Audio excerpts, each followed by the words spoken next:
जिसके माध्यम से हम लोग बायोलॉजी की स्टडी कर रहे हैं, जिसमें कि हम लोग क्लास 12 के 8वें chapter human health and disease के बारे में पढ़ रहे थे। हम लोगों ने देखा था कि टाइप ऑफ डिजीज़ कितनी होती हैं और हेल्थ और डिजीज़ के डिफिनीशंस को हम लोगों ने देखा था। आज हम लोग जो आपकी पहली टाइप की डिजीज़ होती है, जो इन्फेक्शन से काज होती है, जो कि आपके वायरस, बैक्टीरिया, फंगस और प्रोटोजोआ के द्वारा काज होती है, तो उन डिजीज़ के बारे में हम लोग देखेंगे कि वो कैसे, किस माध्यम से और काज होती हैं और कौन कौन से ऐसे फैक्टर हैं जो उनको इफेक्ट करते हैं, या किन किन एनिमल्स के थ्रू वो डिजीज़ एक माध्यम से दूसरे माध्यम में ट्रांसपोर्ट होती है। तो सबसे पहले हम लोग देखेंगे आपकी जो डिजीज़ आपके वायरस से होती हैं, यानी ऐसी बीमारियां जो कि आपके वायरस से होती हैं, उन बीमारियों के बारे में हम लोग देखेंगे। फिर ऐसी बीमारियां जो कि आपकी बैक्टीरिया से होती हैं, उनके बारे में देखेंगे। फिर ऐसी बीमारियां जो कि आपकी फंगस से होती हैं, उनके बारे में हम लोग देखेंगे कि कौन कौन सी ऐसी बीमारियां हैं और कौन कौन से इनके फैक्टर हैं जो इनको एक माध्यम से दूसरे माध्यम में, यानी इनका जो रोगजनक है वो क्या है और रोगवाहक वो क्या है, यानी जो इनका जो पैथोजन है वो क्या है और जो ट्रांसमिट करता है वो कौन सा फैक्टर इन बीमारियों को ट्रांसमिट करता है एक माध्यम से या एक व्यक्ति से दूसरे व्यक्ति में। तो सबसे पहले बीमारी आपकी खसरा है, जो कि आपकी वायरस के द्वारा होती है। तो ये किस वायरस के द्वारा होती है? तो ये आपका हो गया रोग। और ये क्या होगा? तो ये हो गई आपकी किस वायरस के द्वारा होती है, यानी जो काजिंग एलिमेंट है, यानी जो पैथोजन है वो कौन सी और किसके माध्यम से होती है, यानी इसमें माध्यम क्या है, यानी इसका जो ट्रांसमिशन होता है वो किसके द्वारा होता है, इसके बारे में हम लोग देखेंगे। तो सबसे पहली बीमारी आपकी खसरा है। खसरा किसके द्वारा होती है? तो ये मेलसेस नामक एक वायरस होता है, इसके इफ़ेक्ट से ये बीमारी होती है। ये ट्रैवल कैसे करती है? तो ये हवा में आपके जो व्यक्ति खसरा से पीड़ित होता है, वो जब उसको खांसी या छींक आती है, तो इस माध्यम से ये वायरस उसके बॉडी से बाहर निकलता है और हवा में ट्रेवल करता है और दूसरे व्यक्ति को इफेक्टेड करता है। तो इसका जो माध्यम हुआ वो क्या हुआ? वो एयर हुआ। और वायरस कौन सा हुआ? तो मेललिस वायरस खसरा रोग काज करता है। फिर आपका दूसरा आता है पोलियो। पोलियो वायरस किसके द्वारा होता है? तो आपका जो पोलियो वायरस है वो पोलियोविट्रिस नामक एक वायरस है, उसके द्वारा होता है। तो ये पोलियो किसके मतलब होता कैसे है? इसका जो ट्रांसमिशन यानी इसका माध्यम क्या है? तो पॉल्यूटेड वाटर हम लोग जब लेते हैं तो उसके माध्यम से आपका पोलियो फैलता है। जब आपके वाटर में पॉल्यूशन होता है, कुछ ऐसे एलिमेंट्स होते हैं जो कि वाटर में होना नहीं चाहिए, जैसे आपका सिल्वर वगैरह हो गए, ऐसे एलिमेंट्स हो गए जिनकी मात्रा अपने आपके वाटर में कम होनी चाहिए और उनकी मात्रा ज़्यादा होती है। तो इससे क्या होता है? इससे आपकी पोलियो नामक बीमारी हो जाती है। इसमें क्या होते हैं? आपके जो ऐसे कुछ ऑर्गन्स होते हैं या कुछ अंग होते हैं जो कि काम करना बंद कर देते हैं, वो काफ़ी ज़्यादा वीक हो जाते हैं। तो ये उस डिजीज़ को हम लोग क्या बोलते हैं? तो पोलियो बोलते हैं। तो आपकी जो दूसरी वायरस से काज होने वाली बीमारी हो गई वो आपकी पोलियो हो गई, पहली खसरा हो गई। फिर तीसरी आपकी रेबीज़ है। रेबीज़ ये आपके कुत्ते के काटने से होती है। इसमें वायरस जो होता है इस बीमारी के नाम से ही है, रेबीज़ से रेबीज़ भी है। ऑप्शन में ये क्वेश्चन आपकी नीट वगैरह में पूछे जाते हैं कि खसरा किसके द्वारा होता है, तो याद रखिएगा पोलियो पूछा जाएगा तो उसमें तो आप नाम से ही जान सकते हैं पोलियोटिस है। और फिर रेबीज़ के नाम से ही, इसके वायरस के नाम से, इसकी बीमारी के नाम से ही वायरस का नाम है। ये फैलता किसके माध्यम से है? तो जो पागल कुत्ते होते हैं, ऐसे कुत्ते होते हैं जो कि रेबीज़ के शिकार होते हैं, उनके माध्यम से ये बीमारी फैलती है। तो रेबीज़ किसके माध्यम से फैलता है? तो रेबीज़ आपके कुत्तों के माध्यम से फैलता है। फिर दूसरी डिजीज़ आपकी स्मॉल पॉक्स हो गई।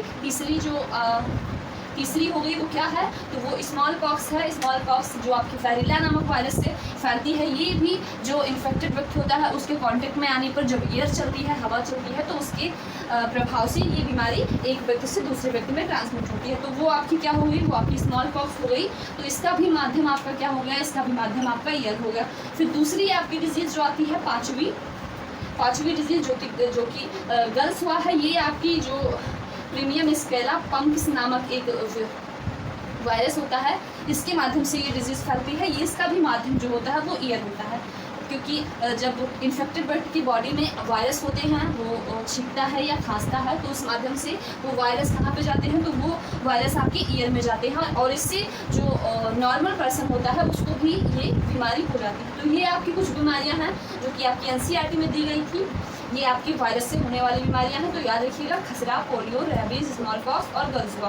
फिर इनके कौन कौन से फैक्टर हैं जिनसे ये बीमारी क्रास होती है वो देख लीजिएगा। फिर उसके बाद में माध्यम कौन सा होता है, तो आपका जो खसरा होता है वो एयर के माध्यम से होता है। जब खसरा से पीड़ित व्यक्ति आपका छींकता है, खांसता है, तो इससे इस वायरस का ट्रांसमिशन होता है। फिर दूसरी आपकी पोलियो हो गई। पोलियो ये भी आपके जो पोल्यूटेड वाटर होते हैं, कुछ ऐसे मिनरल या एलिमेंट उसमें होते हैं, जिससे क्या होता है, जिससे जो हमारे ऑर्गन्स हैं वो वर्क करना बंद कर देते हैं, तो उनसे आपकी पोलियो हो जाती है। फिर रेबीज़ आपका कुत्ते के काटने से होता है, जो कि आपका रेबीज़ से इन्फेक्टेड डॉग होगा, उसके काटने से आपको रेबीज़ होता है। क्योंकि कुत्तों में भी अगर रेबीज़ का इंजेक्शन लगा दिया जाए तो फिर रेबीज़ होने का खतरा नहीं रहता है। तो वो रेबीज़ आपके कुत्ते के काटने से हुआ। फिर स्मॉल पॉक्स, ये भी एक छुआछूत की यानी बीमारी है, जो कि आपकी वैरेला नामक वायरस से होती है। फिर गलजुआ आपका। फिर आपकी जो दूसरी इन्फेक्टेड बीमारी है वो बैक्टीरिया के द्वारा जो बीमारी होती है उसके बारे में हम लोग देखेंगे। तो बैक्टीरिया के द्वारा सबसे जो महत्वपूर्ण बीमारी है वो कौन सी है, तो वो कॉलरा है। पिछले ज़माने के लोग कॉलरा से काफ़ी ज़्यादा मरा करते हैं। कॉलरा, जिसको हिंदी में हम लोग हैजा बोलते हैं, तो हैजा ये किसके द्वारा होता है, तो विब्रियो कैलरी नामक एक वायरस होता है, इससे बैक्टीरिया होता है, उससे भी पता लगा सकते हैं। यानी विब्रियो कैलरी हम लोग देखे थे जब सेल बायोलॉजी हम लोगों ने पढ़ा था, तो उसमें हम लोग विब्रियो वर्ड देखा था। तो मेनली जो ये बैक्टीरिया है उसका नाम जो है वो कैलरी है ना। विब्रियो जो होता है वो इसकी साइज जो सेफ होता है, इसका स्पाइरल सेफ का होता है, ऐसे होता है, तो उसको हम लोग क्या बोलते थे, विब्रियो बोलते थे। तो इसका सेफ कुछ ऐसे होता है जो बैक्टीरिया होता है, इसीलिए इसको विब्रियो कैलरी बोलते हैं। ये भी आपके पोल्यूटेड वाटर यानी जो पोल्यूटेड वाटर होता है उसके यूज़ से ये बीमारी होती है आपकी विब्रियो आपके कॉलरा। जो कॉलरा होता है वो कैसे होता है, तो वो आपकी पोल्यूटेड वाटर टैग करने से, पोल्यूटेड वाटर ड्रिंक करने से आपके विब्रियो कैलरी नामक बीमारी होती है, जो कि किसके माध्यम से होती है, जो विब्रियो कैलरी वायरस की इन्फेक्शन से होती है। फिर आपका जो तीसरी डिजीज़ हो गई वो आपकी पेचिस हो गई। पेचिस ये भी एक बैक्टीरिया के द्वारा होती है, यानी किसके, सेल्जिला नामक एक बैक्टीरिया होता है, जिसके कांटेक्ट में आने पे आपकी ये बीमारी होती है। ये जो बैक्टीरिया होता है ये भी आपकी पोल्यूटेड वाटर और पोल्यूटेड फूड खाने से ये बीमारी हो जाती है। इसमें जब हम पोल्यूटेड वाटर या फूड को टेक करते हैं तो इससे ये बीमारी हो जाती है, पेचिस। इससे आप लोग परिचित ही होंगे पेचिस से। तो फिर अब आपकी जो तीसरी बीमारी आती है वो बैक्टीरिया के द्वारा होने वाली, तो वो कौन सी है, वो टिटनेस है। टिटनेस क्या होता है, टिटनेस अगर किसी व्यक्ति को ये भी ईयर के द्वारा ही फैलती है। आपके जो आयरन होते हैं उन पे कुछ ऐसे बैक्टीरिया चिपक जाते हैं, कुछ ऐसे बैक्टीरिया चिपक जाते हैं, जिसको हम लोग क्लासिडियम टिटेनियाई बोलते हैं। तो इससे भी आप याद रख सकते हैं कि जो टिटेनी वर्ड आ रहा है उससे टिटनेस आप पता लगा लेंगे। तो इसमें क्या होता है, इसमें जब टिटनेस नामक बैक्टीरिया जब हमारे अंदर घुस जाता है तो उसमें क्या होता है, ऐंठन होती है, बॉडी में असहनीय दर्द होता है, तो उससे और व्यक्ति की मृत्यु भी हो जाती है। आज तक टिटनेस का कोई इलाज नहीं है, अगर इसका समय पे इसकी जो समय पे इसका इंजेक्शन है वो ना लगाया जाए तो ये आपकी टिटनेस हो गई, जो कि तीसरी आपकी बैक्टीरिया से होने वाली डिजीज़ है। फिर टाइफाइड है, टाइफाइड से भी आप लोग परिचित होंगे। तो ये है साल्मोना टाइफोसा नामक एक वायरस बैक्टीरिया होता है, जिसके कांटेक्ट में आने से आपकी टाइफाइड हो जाता है। ये भी आपके पोल्यूटेड वाटर फूड लेने से आपका ये जो डिजीज़ है वो फैलती है। फिर आपकी काली खांसी, ये खांसी होती है जिससे बहुत ज़्यादा खांसी आती है, नॉन स्टॉप खांसी आती है, ऐसी खांसी आती है जिससे नॉन स्टॉप खांसी आती है, यानी खांसी जल्दी बंद नहीं होती, तो ऐसी खांसी को हम लोग काली खांसी बोलते हैं। ये आपकी पोलिडिया लेटा यानी पेट्रिलिस नामक बैक्टीरिया से ये काली खांसी होती है। फिर हम लोग आते हैं, ये आपकी बैक्टीरिया वाली हो गई। तो बैक्टीरिया की आपकी कितने डिजीज़ हैं, बैक्टीरिया की 5 डिजीज़ जो कि आपकी NCERT में दी गई हैं, उनको हम लोग देखें। तो पहला कौन सा होगा, पहला आपका कॉलरा हो गया, दूसरा आपकी पेचिस हो गई, टिटनेस और टाइफाइड और काली खांसी। ये आपकी 5 ऐसी बीमारियां हैं जो कि आपकी, कई सारी वैसी बीमारियां हैं पर जो ज़्यादा जनरली आपके एग्ज़ाम्स में पूछे जाते हैं, आपकी नीट वगैरह में भी इनसे क्वेश्चंस आते हैं कि कौन सी बीमारी किसके द्वारा होती है, उसका ट्रांसमिटर यानी माध्यम कौन सा होता है, कौन सी माध्यम से बीमारी फैलती है। तो ये आपका ट्रांसमिशन होगा, ये आपका जो आपका बैक्टीरिया हो गया, कौन सी बैक्टीरिया से काज होती है। फिर ये आपकी रोग हो गया, ये आपका फिर कौन है, कॉलरा, पेचिस, टिटनेस और टाइफाइड, काली खांसी। फिर हम लोग देखेंगे जो कि आप फंगस से होने वाली डिजीज़ हैं, जो कि फंगस के थ्रू फैलने वाली डिजीज़ हैं, उनके बारे में देखेंगे। तो पहली डिजीज़ आपकी रिंगवॉर्म हो गई। रिंगवॉर्म ये भी ये एक फंगस से होता है। कौन सा फंगस होता है, ट्राइकियोफेस्टुला नामक एक फंगस होता है, जिससे कि आपका रिंगवॉर्म होता है। ये आपकी स्किन पे हो जाता है, तो इससे आपकी स्किन जो होती है वो उजड़ने लगती है, काफ़ी ज़्यादा खुजली होती है उस स्थान पे। तो उस डिजीज़ को हम लोग क्या बोलते हैं, रिंगवॉर्म बोलते हैं। फिर दाद बोलते हैं इंग्लिश में, सॉरी हिंदी में दाद बोलते हैं। और फिर उसके बाद में खाज, ये जो होता है वो स्कैरिस नामक एक वायरस फंगस होता है, जिसके द्वारा ये डिजीज़ होती है, जिसको हम लोग खाज बोलते हैं। स्कैरिस के द्वारा होती है। तो ये कुछ बीमारियां हैं जो कि आपकी इन्फेक्शन से होती हैं। उन बीमारियों के बारे में हम लोगों ने देखा। तो हम लोगों ने देखा कि कौन सी ऐसी बीमारियां जो कि वायरस के कांटेक्ट में आने से होती हैं, कौन सी ऐसी बीमारियां हैं जो बैक्टीरिया के कांटेक्ट में आने से होती हैं, और कौन सी ऐसी बीमारियां हैं जो कि आपकी फंगस के कांटेक्ट में आती हैं। ये सारी ऐसी बीमारियां हैं जो कि अगर एक पर्सन को है, दूसरा पर्सन उसके साथ में रह रहा है, तो उसको होना लाजमी है। यानी ये ऐसी बीमारियां हैं जो कि इन्फेक्शन के थ्रू फैलती हैं। इसे जो कि आपकी वायरस, बैक्टीरिया, फंगस और कुछ ऐसे प्रोटोजोन्स भी हैं जिनके कांटेक्ट में आने से हमें बीमारी हो जाती है। कुछ ऐसे एनिलिड्स भी हैं जिनके कांटेक्ट में आने से हमें बीमारी हो जाती है। तो हमारी एनसीईआरटी में इन्हीं के बारे में दिया गया है, आपके वायरस, बैक्टीरिया और फंगी के बारे में। तो हम लोग देखें कि कौन कौन सी बीमारियाँ कैसे कैसे किसके इन्फेक्शन से काज होती हैं। अब दूसरे हम लोग देखेंगे अब कुछ ऐसी बीमारियां हैं जो कि आपकी एनसीईआरटी में जिनका जिक्र किया गया है। तो पहली बीमारी आपकी फाइलेरिया होती है। जो फाइलेरिया आपका हाथी पाँव जिसको बोलते हैं, ये आपकी एक जो रोगवाहक जो रोगजनक होता है वो एक मच्छर के द्वारा ये बीमारी फैलती है, जिससे क्या होता है, जिससे आपका जो पैर होता है वो काफ़ी ज़्यादा मोटा हो जाता है। तो फाइलेरिया के बारे में हम लोग पढ़ेंगे। फिर आपकी स्कैरिस नामक एक बीमारी होती है, उसके बारे में। फिर टाइफाइड जो होती है, टाइफाइड को हम लोग हिंदी में मोती झरा बोलते हैं, तो ये इसके बारे में डिटेल से पढ़ना होगा। फिर निमोनिया कैसे होता है, इसके बारे में डिटेल से पढ़ना होगा। डेंगू कैसे होता है, किसके माध्यम से होता है, कौन सा ऑर्गन इसमें इफेक्टेड होता है, उसके बारे में देखेंगे।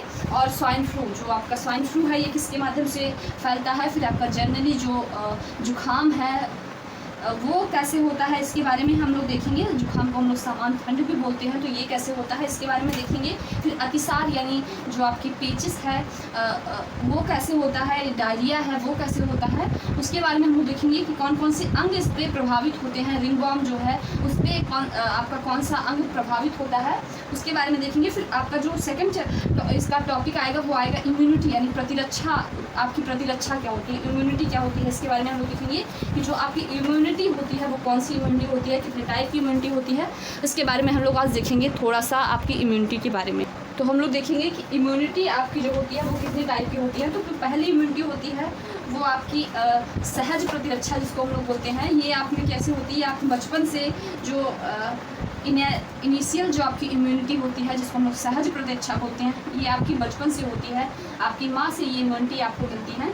इम्यून सेल्स आपकी कुछ होती हैं जैसे IgA, IgB, कुछ ऐसे टाइप की सेल्स होती हैं जिनसे आपकी इम्यूनिटी प्राप्त होती है। फिर एक्वायर्ड इम्यूनिटी होती है जो कि आप कुछ खाते हैं तो उससे आपको जो इम्यूनिटी मिलती है, जो प्रतिरक्षा मिलती है, वो आपकी एक्वायर्ड इम्यूनिटी होती है। तो इम्यूनिटी के बारे में हम लोग देखेंगे। आप लोग जो चैनल है उसको सब्सक्राइब करिएगा, लाइक करिएगा और कमेंट करिएगा कि वीडियो कैसा है। अगर कुछ कमी है तो उसके बारे में बताइएगा। फिर इम्यूनिटी के बारे में हम लोग देखेंगे कि फिर इम्यून सेल्स आपकी कौन कौन सी होती हैं, कैसे आपकी WBC वर्क करती है। जब कोई बैक्टीरिया आपके बॉडी में एंटर करता है तो WBC कैसे उस पर अटैक करती है, कौन सी ऐसी सेल होती हैं जो उसको प्रेशराइज करती हैं कि यू विल किल बैक्टीरिया। इसके बारे में हम लोग देखेंगे कि कैसे आपकी WBC वर्क करती है, कैसे आपकी सेल जब कोई बॉडी पार्ट कुछ रैप्चर हो जाता है, जो आपकी स्किन है वो कैसे रोल प्ले करती है आपकी बैक्टीरिया, वायरस और फंगस से बचाने के लिए स्किन का क्या रोल है, इसके बारे में देखेंगे। जो अदर इम्यून फैक्टर हैं उनके बारे में देखेंगे, जो आपके जैसे शारीरिक औरों में आपकी जो स्किन हो गई उसके बारे में देखेंगे। अगर आपको कहीं ब्लड क्लॉटिंग कैसे होती है, जब आपके कहीं कट जाता है तो उस पर ब्लड क्लॉट कैसे होता है, इसके बारे में देखेंगे। तो कल हम लोग आपकी इम्यूनिटी देखेंगे, जो आपकी एक्वायर्ड इम्यूनिटी है और जो आपकी माँ से मिलती है, या ऐसी इम्यूनिटी जो कि आपके कुछ खाने से मिलती है, उसको हम लोग एक्वायर्ड इम्यूनिटी बोलती है। कुछ ऐसा खाना होता है जिससे एक स्पेशल टाइप की आपकी इम्यूनिटी मिलती है, जैसे आपकी इम्यून सेल्स होती हैं उसमें, जैसे इम्यून सेल्स में IgA हो गई, IgE, IgM, IgA, ऐसी कई सारी टाइप की सेल्स होती हैं। इससे हम लोग जानेंगे कि कौन कौन सी सेल्स होती हैं जिससे आपकी इम्यूनिटी मिलती है। आपकी माँ से कौन कौन सी इम्यूनिटी मिलती है। तो जो आपकी इम्यूनिटी वाली 4-5 सेल हैं, उनका एक अच्छा सा ट्रिक है, उसके बारे में हम लोग देखेंगे। तो कल आप लोग देखिएगा इम्यूनिटी की, इम्यूनिटी होती क्या है, फिर इन सारे जो कुछ आपके डिजीज़ हैं जो कि डिटेल में दिए गए हैं, उनके बारे में देखेंगे कौन कौन सी ऐसी बीमारियां हैं जो कि आपकी NCERT में डिटेल से दिया गया है। तो उन बीमारियों के बारे में देखेंगे। फिर आपका जो सेकंड टॉपिक होगा इस चैप्टर का, वो आपका इम्यून सिस्टम होगा। इम्यूनिटी होगी, कैसे हम रोग से लड़ते हैं, कैसे कौन कौन से फैक्टर हैं जो कि इफ़ेक्ट करते हैं आपकी रोग प्रतिरक्षा तंत्र में। आपकी स्किन का बहुत बड़ा रोल होता है आपकी रोग से लड़ने के लिए। फिर आंतरिक, अगर हम लोग इंटरनल स्ट्रक्चर की बात करें तो उसमें आपकी ब्लड की जो वाइट ब्लड सेल होती हैं, WBC होती हैं, वो बहुत ज़्यादा इंपॉर्टेंट रोल प्ले करती हैं जब कोई बैक्टीरिया वायरस आपके ब्लड में इंटर करता है तो उससे लड़ने के लिए। तो हम लोग जानेंगे कि कैसे आपकी वाइट ब्लड सेल वर्क करती हैं। फिर ऐसी कुछ स्पेशलाइज इम्यून सेल होती हैं जो कि आपकी बॉडी में सिक्रीट होती हैं, जो कि फॉरेन पार्टिकल्स यानी बैक्टीरिया वायरस की लड़ने में हेल्प करती हैं। तो आज के लिए इतना ही, धन्यवाद।